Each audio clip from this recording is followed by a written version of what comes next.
Another bike tourist. How's it going? Gotta get you on camera here.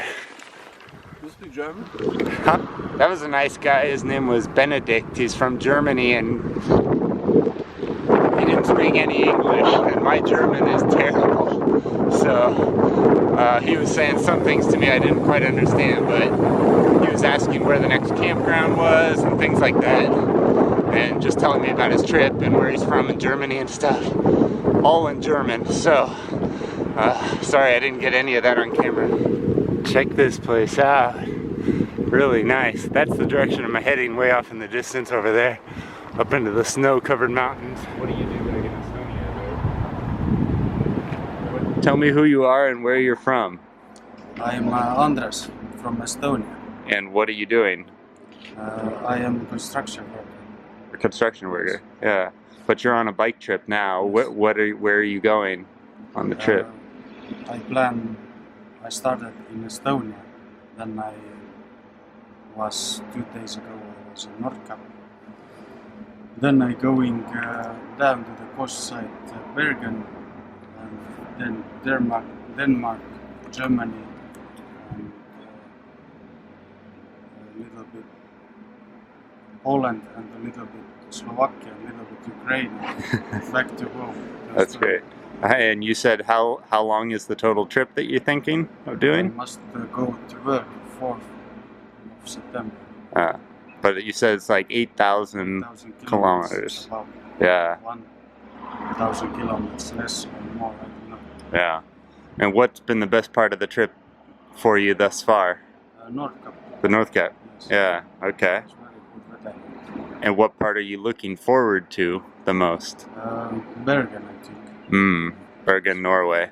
Yeah, yeah. Nice. Cool. And any lessons that you've learned along the way? Things you might do differently if you were to do the trip again? I buy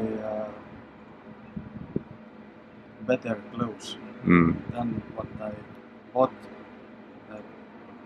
They say it's waterproof, but they isn't.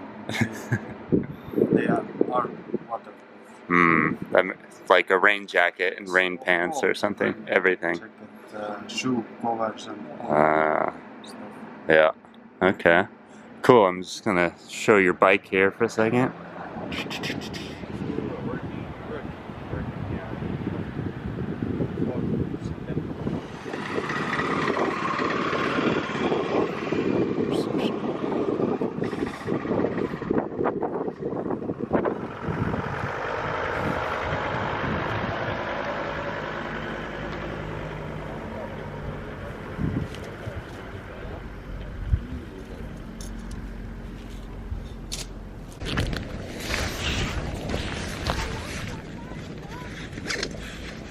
Alright, so I'm all set up in the campground. It is blazing hot. There's no shade here.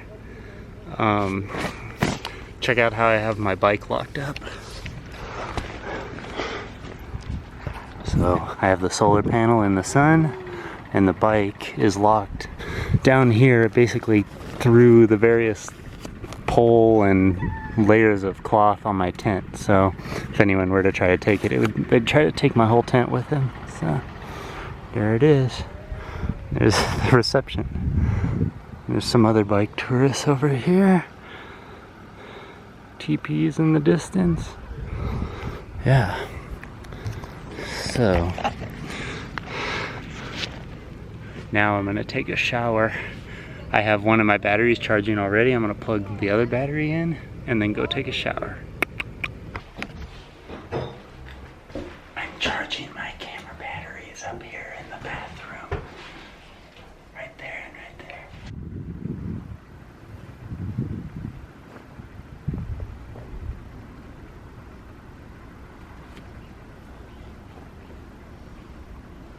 All right, so I just found a nice spot here by the river. I'm just gonna sit on the ground and cook myself some dinner. I got some more stuff to make campfire burritos. So that's the plan. I just wanted a nice place by the river, enjoy my food. This is my dinner for tonight. I got tortillas, beans, salsa, tomato, and that's all I got. Today is Sunday, so like all the stores were closed, and the only market that was open was like a tiny little gas station sort of market, so they didn't have very much.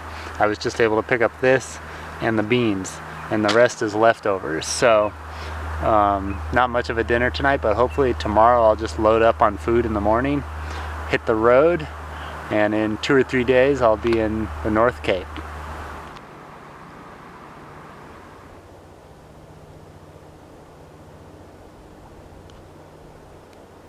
So earlier today I was reading some of my YouTube comments, and there was a comment on one of my latest videos, a video that I released from my bike tour in Colombia, which I did just a couple months ago.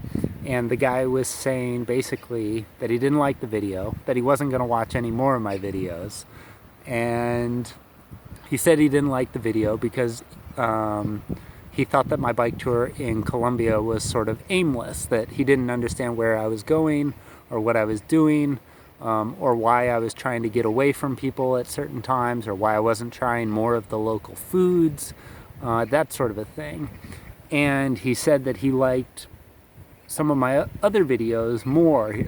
He referenced some videos that I put out when I was bike touring in Portugal. And yeah, and so I just thought I would comment on that while I'm thinking about it at the moment, because I think it's worth mentioning. There's a couple things. One, if you don't like my videos, I don't know if you have to leave a comment and say that you don't like it. You can just not watch it. Two, my bike tour in Colombia was kind of aimless, and that was on purpose. I was doing that on purpose. I was just kind of letting the wind blow me wherever it wanted to. If I liked an area, I'd stay there for a while. If I didn't, I kept going up the road, that sort of a thing. So that was all by design, essentially. Also, like, I was trying to get away from people in Colombia, because there's people everywhere, and I'm just not like a big people person, so like I need time to myself, and so that's what I was looking for, I guess. I don't know exactly what you were commenting on in that video, but also I'm a vegetarian, and I was having a terrible time finding food that I could eat when I was in Ecuador and Colombia. I should have brought a camp stove and been cooking my own meals, because that wouldn't have been a problem. But as far as like going to restaurants and finding vegetarian food, it was almost impossible, and I lost a lot of weight on that particular bike tour, like over 12 pounds. So I don't know, that's what you're picking up on, I guess, basically in that one particular video, or in that particular series of videos, which is my next point.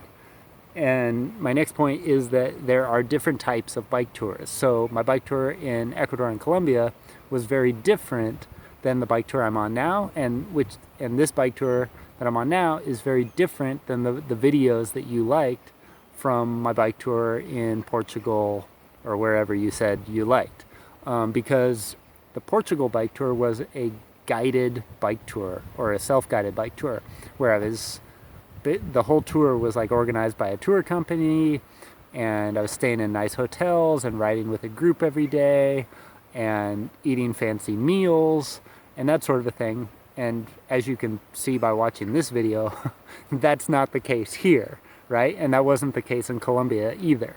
So it's interesting to me because this particular person said he liked the Portugal videos but didn't like the Colombia videos. And yet other people have said, oh man, I love these Colombia videos, but I don't like those Portugal videos with the guided tours and all of that. So, you know, that's, I don't know, an ongoing issue that I've had with Bicycle Touring Pro is like some people like a certain type of touring and other people like another type. But one of the things that I've been trying to do with Bicycle Touring Pro is to show you that there are different types of bicycle tours. And I've been trying to show you that by going on different sorts of trips. That's why I've done guided bike tours like the ones I did in Portugal or South Africa or Switzerland or Norway or wherever. It's why I've done self-guided trips in Latvia and Estonia and France and all over the place. And it's why I do self-supported trips like the one I'm on now. So I'm trying to show you that there are different types of bicycle tours because I know that certain people, are going to be more attracted to certain types of touring. Like I'm on this trip now where I'm camped out in the forest and I just had a shower for the first time in 2 weeks. Now that's not going to appeal to a certain type of person, right? And I know that. So that's why there are these other types of tours where you get to have a shower every day and a fancy meal and all of that. So I'm just trying to show you different types of touring. And I hope that, like, you know, this video of this day was just one day of like thousands of days that I've spent bicycle touring all around the world. And each day is kind of different. Some days are really interesting, some days are not. Some days I'm just surrounded by people, and other days it's just me out here by myself. So yeah, that's all I wanted to say is, like, there are different types of bike touring, and the different types of touring are going to appeal to different sorts of people. But I'm just trying to show you all of the different types. And in the future, after I finish this bike tour, I'm going to be showing you some bike packing, which is basically just bike touring largely off-road and packing in a different sort of manner. And I'm going to show you some like van car touring so that you can like drive your van or car to an interesting area, then break your bike out, do a little circle route around that area, come back to your car, and then continue on up the road or back home or whatever. So if you keep watching these videos, you will see that there are different types of bicycle travel. Anyways, that's all I wanted to say. Thanks so much for watching, guys, and I hope to see you out on the road sometime soon.